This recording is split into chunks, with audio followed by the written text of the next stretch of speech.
Ninguém espera que o cinema retrata a realidade.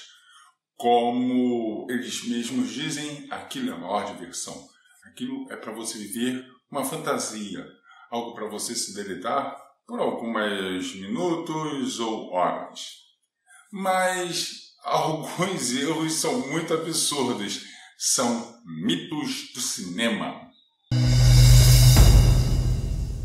Vamos analisar. Você não vai no cinema para ver a realidade. Se você quisesse aprender alguma coisa, você ia numa biblioteca ou assistiria algum documentário. Embora que alguns documentários estão errados também. E tem muitos livros ruins. Bom, não é a função do cinema lhe dar cultura. Você pode aprender até muitas coisas, mas a função do cinema não é essa. Então dizer assim, não, porque o cinema é cultura. Não, cinema é diversão. Os Estados Unidos aprenderam isso, então lhe dão diversão.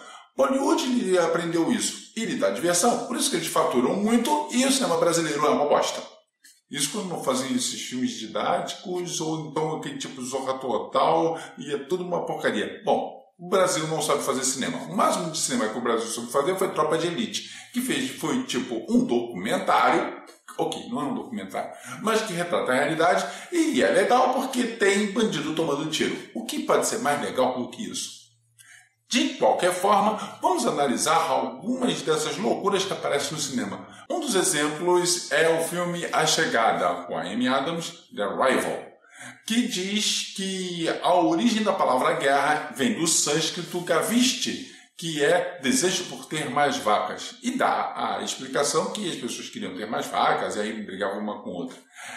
Não é bem assim. Na verdade, o sânscrito o gavishti tem esse sentido, mas no sentido de altercação, discussão, e daí é estendido para a guerra, não por desejo de ter mais vacas. Os linguistas ficaram meio que chocados quando ouviram isso. Há alguma fundo de verdade nisso? Sim, porque às vezes as palavras vão mudando o significado com o passar do tempo. Por exemplo, você aprendeu no colégio que Pedro Álvares Cabral descobriu o Brasil. Ótimo! Sendo que o Brasil já tinha sido descoberto antes. Os franceses já tiravam pau ao Brasil. Os espanhóis já conheciam isso daqui. Todo mundo conhecia isso daqui. Como assim descobriu? Porque na época o termo descobrir significava tomar posse. E a escola de Sagres não existiu, tá? Aquilo foi desinformação de Portugal para achar que tinha uma grande escola de navegadores. De navegação e briga de galo, Pedro Álvares Cabral não entendia nada. Eu não vou nem entrar no mérito que não podemos ouvir barulho no espaço. E, de fato, não se pode ouvir barulho no espaço, mas, como eu falei antes, no primeiro mito do espaço, ia ficar muito sem graça. Mas aí eu vejo como esses filmes, biólogos são retratados como imbecis, que não pode ver um bicho se mexendo, que vai lá, tira a luva e mete lá o dedo e fica lá tocando, e acha que aquilo é o máximo. E sempre dá merda. Desde Alien até Life. Por que o cara vai ficar lá tocando lá no bicho lá, sem saber o que é aquilo? Tipo, o cara não vai pra Amazônia e o primeiro insetão que aparece lá, ele vai ficar lá metendo o dedão pra saber qual é a do bicho. Biólogos não são tão imbecis assim. Tipo, ou são? Eu acho que não. Bom, saindo de filmes que biólogos são imbecis, se formos levar em consideração física, essa é a que mais sofre. Física é a que mais sofre, desde laser sendo visto e andando com trajeto até faixinha. Na verdade, ele não poderia ser visto. Ele precisaria ter um ambiente onde ele poderia ser refratado e mudar sua velocidade. Mas a questão não é essa. A questão é filmes como Interestelar, que é uma bosta de filme. Aí todo mundo, não, porque ele é fisicamente correto.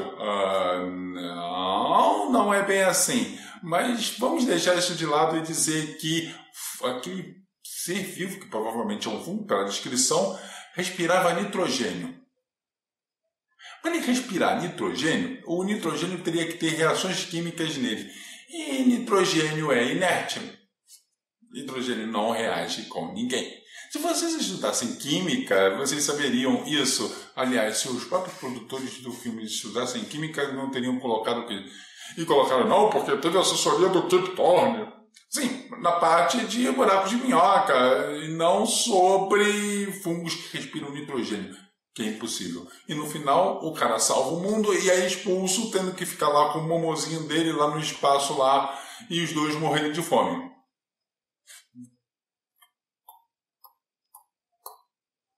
Eu não sou crítico de cinema, eu não quero saber disso. Você assiste o que você quiser. Agora, temos um dos meus favoritos, Transformers. Adoro Transformers.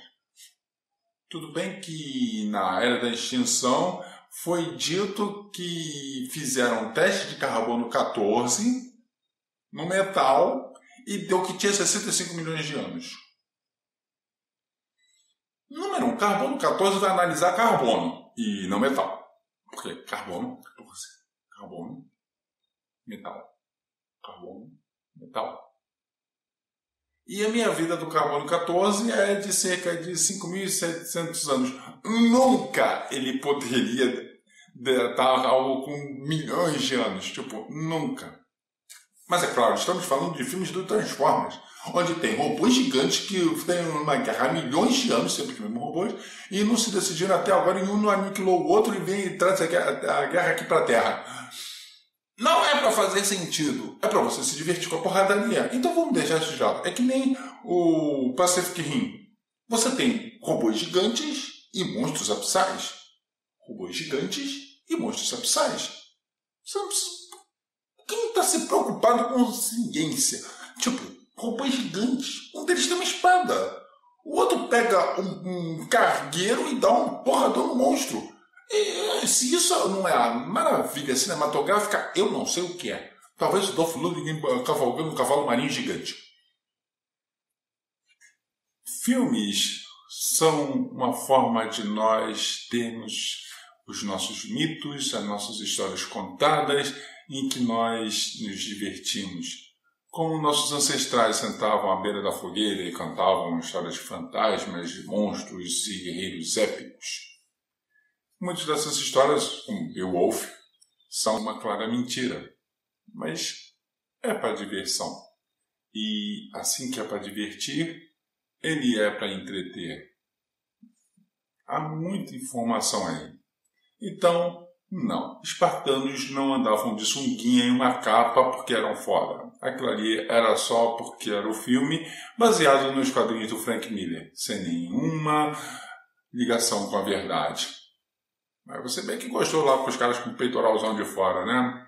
Ou lá com a dona lá, dançando pelada lá no coisa de Xerxes, aquela vestida de figurino de escola de samba lá, com destaque lá da Beija-Flor. Filmes são para diversão.